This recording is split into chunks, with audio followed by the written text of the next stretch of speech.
আমি জুলাই 18 গুলি খাওয়ার পর থেকেই প্রথম 5 তারিখ পর্যন্ত পালাইছিলাম। তারপরে যখন অন্তর্বর্তী সরকার আসে তারপর বরিশাল সিএমএসি চিকিৎসা নেই, ওখানে 5টা অপারেশন হয়। ওখান থেকে অপারেশন করার পরে আমাকে ঢাকা সিএমএসে রেফার করে।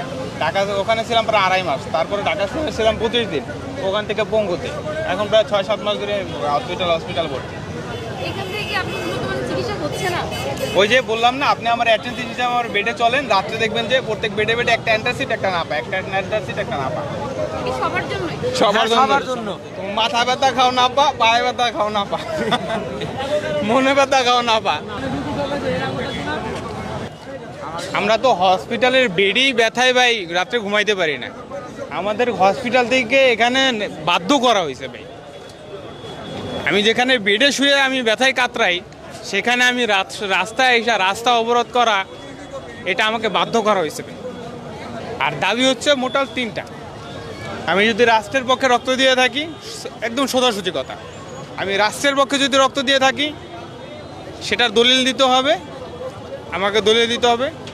আর যদি আমি রাষ্ট্রের পক্ষে যদি হয় যে না আমি রাষ্ট্রের পক্ষে না বিপক্ষে দিয়েছি, তাহলে আমাকে ফাঁসিতে ঝোলানো হবে, আর না হয় ক্রস ফায়ার দিতে হবে। আর উন্নত চিকিৎসা দিতে হবে। ওই যে চিকিৎসার নামে বেডে বেডে অ্যান্টাসিডার নাপা, এই অ্যান্টাসিডার নাপা খাইতে চাই না। দর্শক, আপনাদেরকে জানিয়ে রাখি যে ঠিক এই মুহূর্তে দাঁড়িয়ে আছি মিরপুর রোড, এবং মিরপুর আপনারা জানেন যে রাজধানীর এই সড়কটি অত্যন্ত ব্যস্ত সড়ক। এবং ঠিক আমার সামনে যেটি মুহূর্তে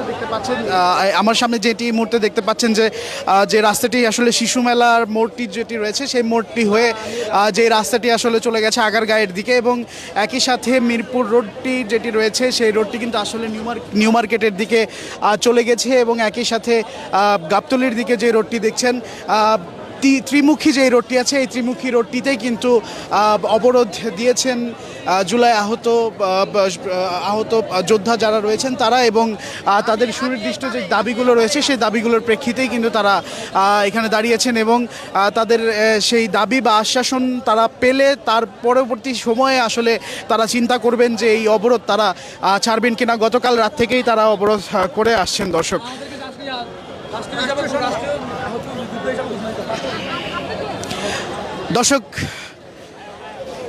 রাজধানীর শিশু মেলা থেকে সর্বশেষ খবর জানাচ্ছিলাম আমি পারভেজ। আপনারা দেখছিলেন মানবজমিন লাইভ।